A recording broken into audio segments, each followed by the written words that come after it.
ನೀವು ಇವಾಗ ನೋಡ್ಬೋದು, ನಾನು ಕೆ ಇ ಹೋಮ್ ಪೇಜನ್ನು ಓಪನ್ ಮಾಡಿದ್ದೀನಿ.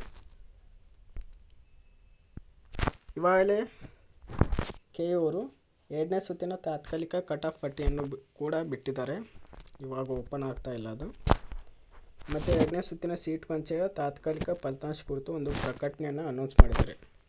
ಈ ಪ್ರಕಟಣೆಯಲ್ಲಿ ಏನಿದೆ ಅಂತಂದರೆ, ನೀವೇನು 26/8/2020 ಮಧ್ಯಾಹ್ನ 1 ಒಳಗೆ ಏನೆಲ್ಲ ಆಪ್ಷನ್ ಎಂಟ್ರಿ ಮಾಡಿದ್ರಲ್ಲ, ಅವೇ ಕಾಲೇಜನ್ನು ರೀರನ್ ಮಾಡಿ ನಿಮಗೆ ಕಾಲೇಜನ್ನು ಅಲಾಟ್ ಮಾಡಿದ್ದಾರೆ. ಮತ್ತು you G C E T ಮತ್ತು ಯು ಜಿ ನೀಟ್ನ 2025 ಏನು ಈಗ ಅನೌನ್ಸ್ ಮಾಡಿದ್ದಾರೆ ರಿಸಲ್ಟು, ಇದು ತಾತ್ಕಾಲಿಕ ಅಷ್ಟೇ. ನೀವು ಕಾಲೇಜ್ಗೆ ಹೋಗಿ ಅಡ್ಮಿಷನ್ ಮಾಡೋಕ್ಕಾಗಲ್ಲ.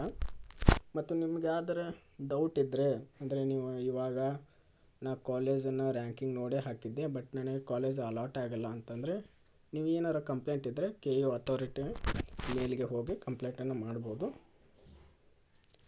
ಮತ್ತು ಈಗ ಯು ಜಿ ಸಿ ಇ ಟಿಯ ಕೋರ್ಸ್ ಯಾವೆಲ್ಲ ಇದಾವಲ್ಲ, ಅವುಗಳಿಗೆ ಮಾತ್ರ ಯು ಜಿ ಸಿ ಇ ಟಿಯ 2ನೇ ಸುತ್ತಿನ ಅಂತಿಮ ಫಲಿತಾಂಶವನ್ನು ಪ್ರಕಟಿಸಲಾಗುವುದು ಅಂತ ಕೊಟ್ಟಿದ್ದಾರೆ.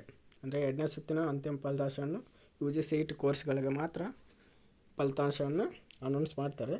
ಯು ಜಿ ನೀಟ್ ಅಂದರೆ ವೈದ್ಯಕೀಯ ಕೋರ್ಸ್ಗಳಿಗೆ 2ನೇ ಸುತ್ತಿನ ತಾತ್ಕಾಲಿಕ ರಿಸಲ್ಟನ್ನು ಅನೌನ್ಸ್ ಮಾಡಿದ್ದಾರೆ. ಈಗ ಅವ್ರಿಗೆ ಫೈನಲ್ ರಿಸಲ್ಟ್ ಯಾವಾಗ ಅನೌನ್ಸ್ ಮಾಡ್ತಾರೆ ಅಂದರೆ, MCC ರಿಸಲ್ಟ್ ಬಿಟ್ಟ ನಂತರ ಅವ್ರಿಗೊಂದು ಫೈನಲ್ ರಿಸಲ್ಟನ್ನು ಅನೌನ್ಸ್ ಮಾಡ್ತಾರೆ. ಅದರ ವೇಳಾಪಟ್ಟಿಯನ್ನು ಕೂಡ ಬಿಡ್ತಾರೆ ಅಂತ ಹೇಳಿದ್ದಾರೆ ಅವರು. ಮತ್ತು ನೀವು ಇಲ್ಲಿ ನೋಡ್ಬೋದು, ಇವಾಗ ತಾತ್ಕಾಲಿಕ ಫಲಿತಾಂಶ ಲಿಂಕನ್ನು ಓಪನ್ ಮಾಡೋಕ್ಕೆ ಹೋದರೆ ಇದು ಸರ್ವರ್ ಎರರ್ ಅಂತ ತೋರಿಸ್ತಾ ಇದೆ. ನೀವು ಬೆಟ್ರಾಗಿ 7:30 ಅಥವಾ 8 ಗಂಟೆ ನಂತರ ನೀವು ರಿಸಲ್ಟನ್ನು ಚೆಕ್ ಮಾಡಿ, ಅವಾಗ ಸರ್ವರ್ ಬರುತ್ತದೆ. ಇವಾಗ ಕಟ್ ಆಫ್ ಕೂಡ ಬಿಟ್ಟಿದ್ದಾರೆ. ಆ ಕಟ್ ಆಫ್ ನೋಡ್ಕೊಂಡು ನೀವು ಸೆಕೆಂಡ್ ಆಕ್ಷನ್ ರೌಂಡಿಗೆ ಹೋಗ್ತೇನೆ ಅಂದರೆ ಹೋಗ್ಬೋದು. ಅದು ಕೂಡ ಅಲ್ಲೇ ಕಾಲೇಜ್ ಪರ್ಮಿಷನ್ ತೊಗೊಂಡು ನೀವು ಸೆಕೆಂಡ್ ಆಕ್ಷನ್ ರೌಂಡಿಗೆ ಹೋಗ್ಬೋದು. ಇವಾಗ ಸೆಕೆಂಡ್ ರೌಂಡಲ್ಲಿ ಕಾಲೇಜ್ ಸಿಗಲಿಲ್ಲ ಅಂತಂದರೆ ಮುಂದೆ ನೀವು ಥರ್ಡ್ ರೌಂಡ್ ಮಟ್ಟನೂ ವೇಟ್ ಮಾಡಿ, ಕಾಲೇಜ್ ಸಿಗುವಂಥ ಚಾನ್ಸಸ್ ಜಾಸ್ತಿ ಇರುತ್ತೆ.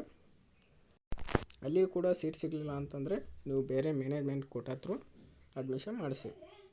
ಮತ್ತು ಡೌಟ್ ಇದ್ದರೆ ಕಮೆಂಟ್ ಬಾಕ್ಸಲ್ಲಿ ಹಾಕಿ. ಇನ್ನೂ ನನ್ನ ಚಾನಲ್ನ ಸಬ್ಸ್ಕ್ರೈಬ್ ಮಾಡಿಲ್ಲ, ಸಬ್ಸ್ಕ್ರೈಬ್ ಮಾಡ್ಕೊಳ್ಳಿ, ಒಂದು ಲೈಕ್ ಮಾಡಿ. ಎಲ್ಲರಿಗೂ ಆಲ್ ದ ಬೆಸ್ಟ್.